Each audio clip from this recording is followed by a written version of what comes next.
Hi, my name is Madison Van Buskirk, and this is my presentation for my literature review on the effects of feminist ideology on the self-image of women.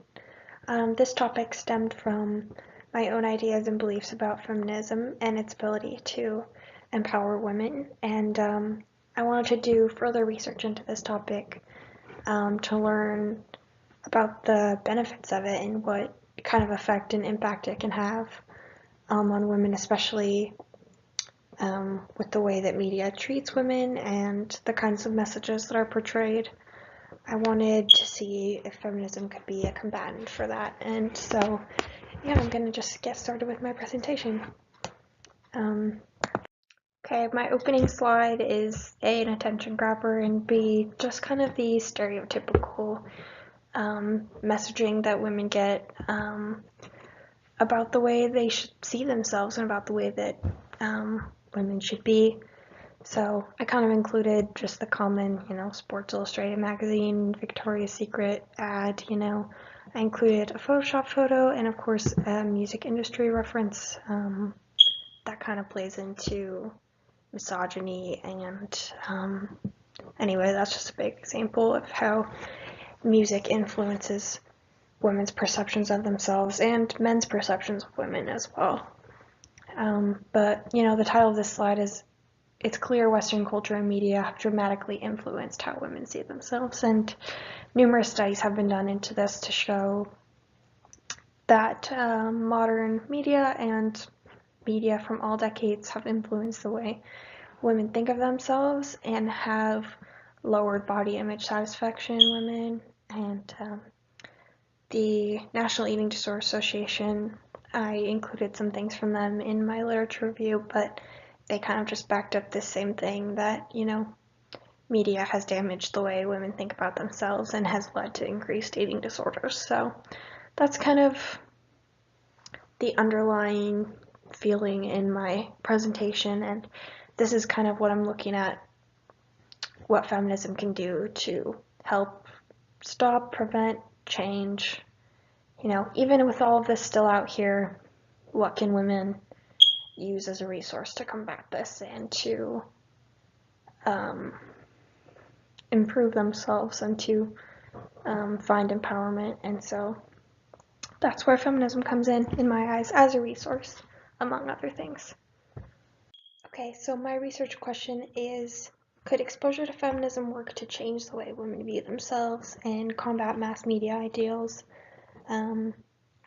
My theory is yes, that's my hypothesis, and I think feminism can be used as a resource to fight back against this. And my original research question didn't deal specifically just with body image and eating disorders, but really the only relevant research I could find studying feminism and the way it relates to the way women think about themselves and interact with the world is just done research on body image and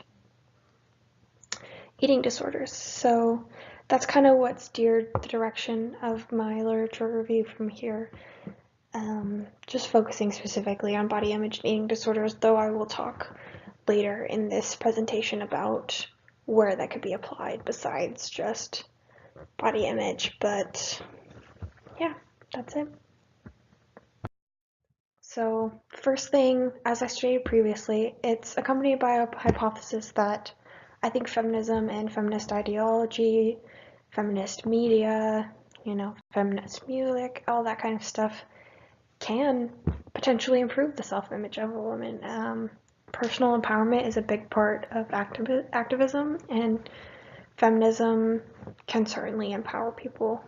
And I think even empower people to change the way that they see themselves, can improve their confidence and can help them find happiness with who they are.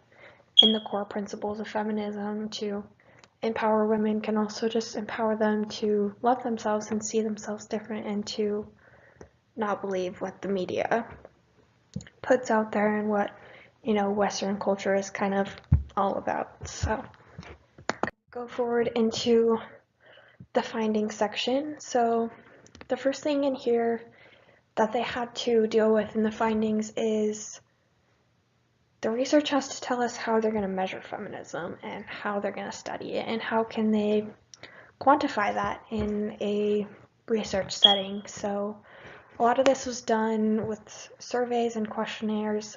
There's a survey called the Feminist Identity Composite, which a few of the articles and researches that I took from used for this. So that's just one example, but they just have women self-report and take surveys about what they believe about feminism, how they feel about their own bodies, how they feel about how culture influences them, their eating behaviors, their eating patterns, their attitudes toward feminism. Do they consider themselves a feminist? How much do they know about feminism? Have they been educated about it? And then, of course, one study in particular was using feminism as an intervention strategy for women who have body image issues and eating problems. And they used, the definition of feminism, feminist theories, feminist artwork, black feminist theory. They also included art, which I included on this screen, which is a painting of a bather by Edward Degas and a photo from the women's movement. So these kind of photos were included in the intervention program that they presented to these women, compared to just regular educational intervention, just about media and culture and how that impacts body image, which I talked about in my opening slide. Instead of just telling women specifically about how culture damages them and changes the way they think, they're trying to empower them by talking to them about feminism, and they compared that to the other form of education. So yeah, we're gonna go on to part 2, and this is where we really find out if there's a correlation, and all 4 of my included references stated similar conclusions. Things that feminist identification, finding empowerment in yourself, having higher levels of confidence, being aware of feminism and exposed to it, and educated about it, were correlated with increased appearance satisfaction and better eating behaviors.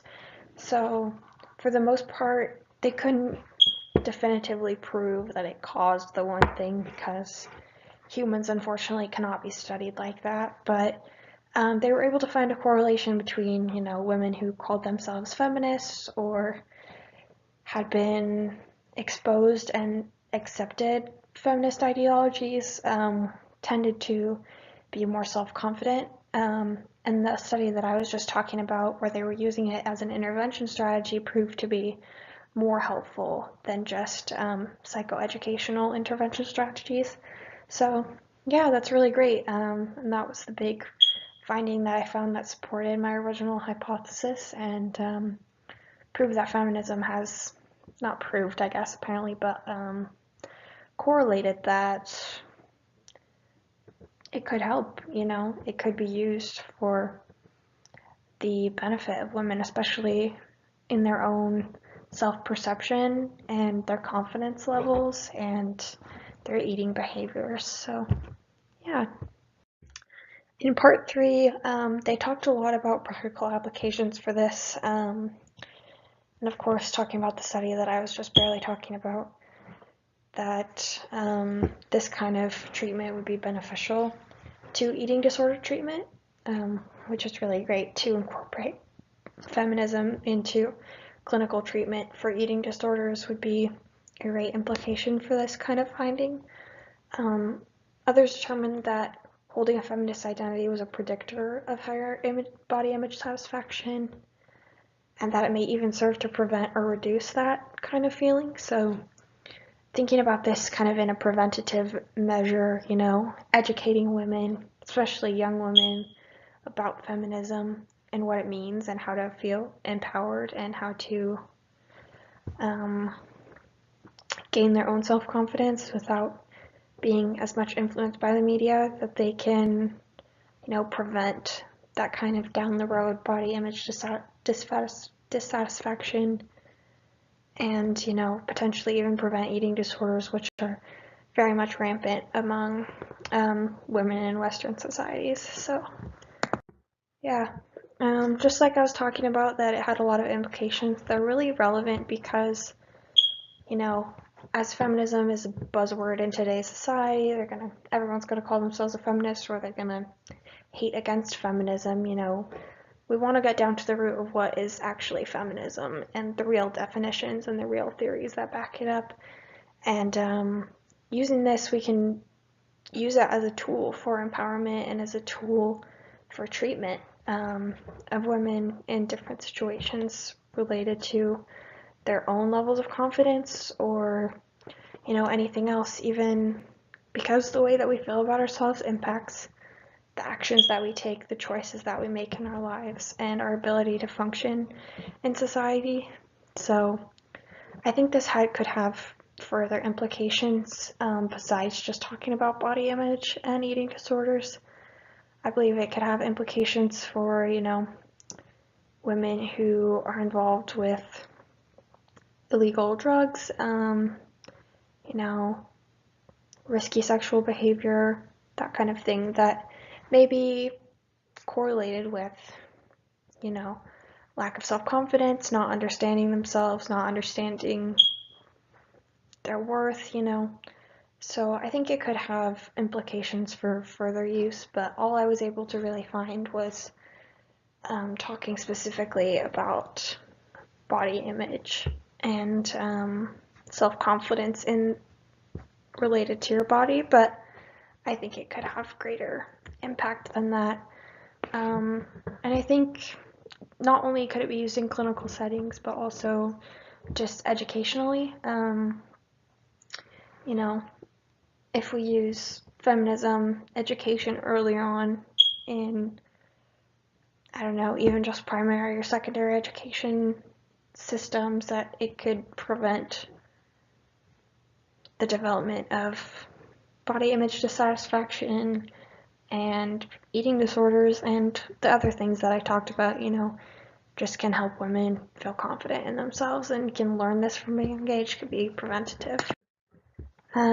So talking about strengths and limitations, I'm going to talk about strengths first. Let's do that, right? But there was multiple relevant and credible resources available to me that I was able to pull sources from, and the articles and studies that I included were peer-reviewed, and I was able to find pretty good, credible stuff. So that's a good strength of this. Just access to the online databases was a good strength, and of course, just the fact that the research supported my original hypothesis was a good strength for this literature review. So, limitations. Unfortunately, a lot of the studies had pretty small sample sizes, and they had kind of a lack of diversity, either in age, in race. One of the included studies about Black beauty and white standards did a better job of incorporating a bit more diversity, but a lot of these studies came from, rural colleges or urban colleges that didn't have as much diversity, especially age and race. So that was a bit of a limitation. I think it definitely needs to be expanded, looking at younger and older women and women of all different races, not just, white women in college situations. And I think the other limitation is that these studies just focused on how feminism could help someone's body image and eating behaviors, when I think the way that you think about yourself and the actions you choose to take depending on the way you think about yourself can impact more than just your body image and the way that you eat. I think it can impact your career, just your life choices in general, your risk evaluation. So I think more studies should be done into how feminism is beneficial to women personally, other than just in the way that they think about their bodies. So yeah, I think that is the end of my literature review presentation, and here is my references. Thank you for tuning in.